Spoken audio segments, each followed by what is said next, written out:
హైదరాబాద్, బెంగుళూరు, చెన్నై ఏ నగరమైనా ఒక సమస్య మాత్రం common: traffic. Manual car drive చేస్తూ క్లచ్, గేర్ మారుస్తూ డ్రైవ్ చేయడం చాలా మందికి చాలా ఇబ్బంది అవుతుంది. అందుకే ఈ మధ్యకాలంలో చాలా మంది ఆటోమేటిక్ కార్ల వైపు మారుతున్నారు. కానీ చాలా మంది అనుకునే ఒక పెద్ద మిస్కాన్సెప్షన్ ఏమిటంటే ఆటోమేటిక్ కార్లు చాలా ఖరీదుగా ఉంటాయని. అసలు నిజం ఏమిటంటే సెకండ్ హ్యాండ్ మార్కెట్లో చాలా చీప్ ఆటోమేటిక్ కార్లు ఉన్నాయి. ఈ వీడియోలో మనం ఇండియాలో అందుబాటులో ఉన్న 5 చీపెస్ట్ ఆటోమేటిక్ సెకండ్ హ్యాండ్ కార్ల గురించి తెలుసుకుందాం.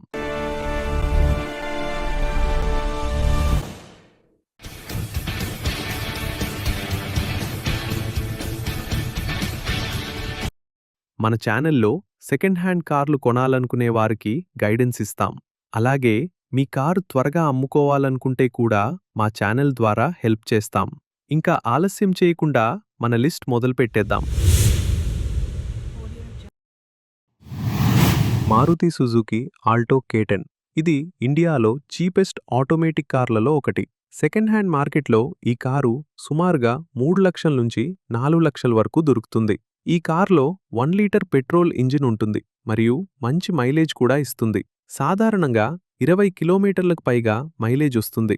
ఈ కారుకు పెద్ద ప్లస్ పాయింట్స్ ఏమిటంటే మెయింటెనెన్స్ చాలా తక్కువ, సిటీ డ్రైవింగ్కు చాలా సులువు, స్పేర్ పార్ట్స్ చీప్. కానీ కొన్ని మైనస్ పాయింట్స్ కూడా ఉన్నాయి. ఈ కారు సైజ్ చిన్నగా ఉండటం వల్ల లాంగ్ డ్రైవ్స్ లేదా హైవే డ్రైవింగ్కు అంత కంఫర్టబుల్ కాదు.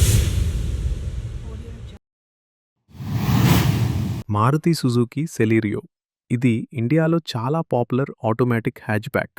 సెకండ్ హ్యాండ్ మార్కెట్లో ఈ కారు 3.5 లక్షల నుంచి 5 లక్షల వరకు దొరుకుతుంది.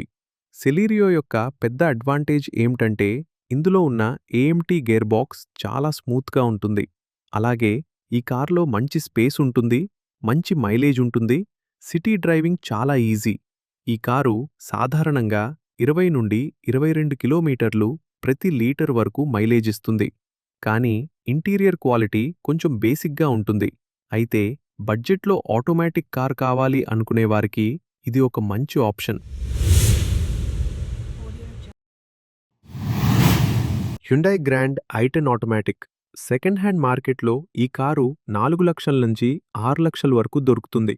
ఈ కారులో ఉన్న పెద్ద ప్లస్ ఏమిటంటే హ్యుండై ఆటోమేటిక్ గేర్ బాక్స్ చాలా స్మూత్గా ఉంటుంది. అలాగే ఈ కార్లో మంచి ఇంటీరియర్ క్వాలిటీ, మంచి కంఫర్ట్, మంచి ఫీచర్స్ ఉంటాయి. లాంగ్ డ్రైవ్స్లో కూడా ఈ కారు చాలా కంఫర్టబుల్గా ఉంటుంది.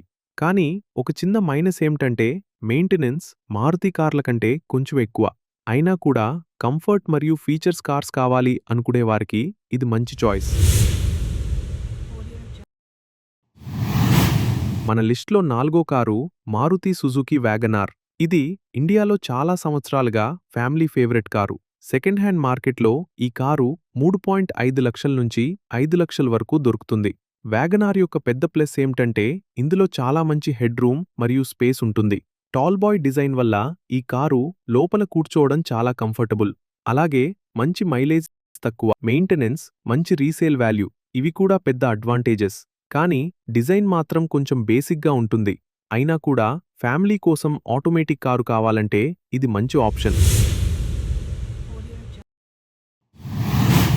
మన లిస్ట్లో చివరి car Tata Tiago. Second hand మార్కెట్లో ఈ కారు 4 లక్షల నుంచి 6 లక్షల వరకు దొరుకుతుంది. టియాగో యొక్క పెద్ద ప్లస్ ఏమిటంటే బిల్డ్ క్వాలిటీ చాలా స్ట్రాంగ్గా ఉంటుంది. అలాగే ఈ కార్లో మంచి సేఫ్టీ, మంచి డిజైన్, మంచి ఫీచర్స్ ఉంటాయి. డ్రైవింగ్ కూడా చాలా స్టేబుల్గా ఉంటుంది. కానీ AMT గేర్ బాక్స్ ఉండే కార్లాగా స్మూత్గా ఉండకపోవచ్చు. అయినా కూడా సేఫ్టీకి ప్రాధాన్యమిచ్చేవారికి ఇది మంచి ఎంపిక. ఇప్పుడు ఒక ముఖ్యమైన విషయం: మీరు సెకండ్ హ్యాండ్ ఆటోమేటిక్ కార్ కొనేటప్పుడు కొన్ని విషయాలు తప్పకుండా చెక్ చేయాలి. మొదటిగా, గేర్ బాక్స్ స్మూత్గా పనిచేస్తుందా లేదా అని టెస్ట్ డ్రైవ్ చేయాలి. రెండవది, సర్వీస్ హిస్టరీ చెక్ చేయాలి. మూడవది, డాష్బోర్డ్లో ఎలాంటి వార్నింగ్ లైట్స్ ఉన్నాయా అని చూడాలి. చివరిగా, ఒక మంచి మెకానిక్తో చెక్ చేయించుకోవడం మంచిది. ఇలా చేస్తే మీరు మంచి కారు కొనుగోలు చేయగలుగుతారు. ఈ వీడియో మీకు ఉపయోగపడితే లైక్ చేయండి. ఇంకా ఇలాంటి కార్ వీడియోల కోసం ఛానల్ను సబ్స్క్రైబ్ చేయండి. మీరు మీ కార్ను త్వరగా అమ్ముకోవాలనుకుంటే మా ఛానల్ ద్వారా కూడా ప్రమోట్ చేయించుకోవచ్చు.